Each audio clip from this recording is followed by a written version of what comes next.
airline industry taking a devastating hit. Many airports across the country, ghost towns.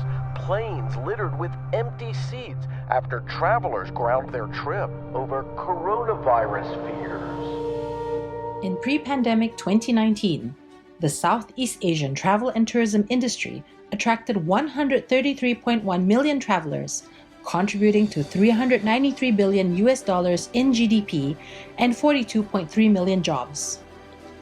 The economic repercussions of the global COVID-19 pandemic are felt by all and has affected many sectors, including travel and tourism, retail and services sectors, business operations, as well as disrupting supply chains and putting at risk employment and the livelihoods of people across the region.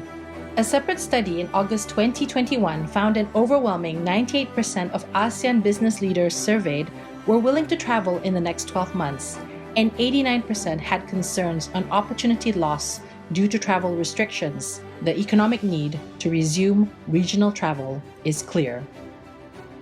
It was in the ASEAN Summit November 2020 that Southeast Asian heads of state and governments jointly adopted the ASEAN Declaration on an ASEAN Travel Corridor Arrangement Framework.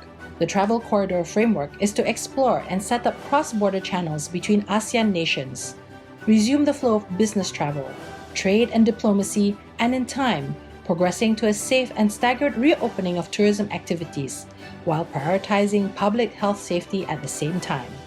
During the 27th ASEAN Economic Ministers Retreat in March 2021, the Secretary General of ASEAN, Dato' Lim Jock Hoi, underscored the critical need for innovative solutions and capitalizing on digital technology to fast-track safe reopening of ASEAN's economies towards recovery, leveraging on the Travel Corridor Framework to pursue common protocols for possible health and vaccination certificates.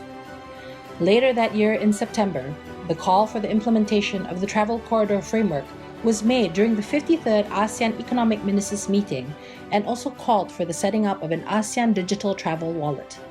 In ASEAN, member nations have been proactive in developing individual applications for domestic use, namely Brunei's BruHealth, Thailand's SHA and More Chana, Singapore's SG Clean and Trace Together, Malaysia's MySejahtera, Indonesia's Indonesia Care and Peduli Lindungi, and the Philippines' Stay Safe.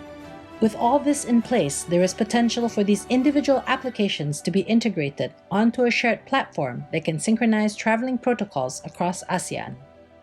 And this 25th October 2021 at the ASEAN Business and Investment Summit, this is being realized through the launch of the ASEAN Digital Gateway and Travel Wallet.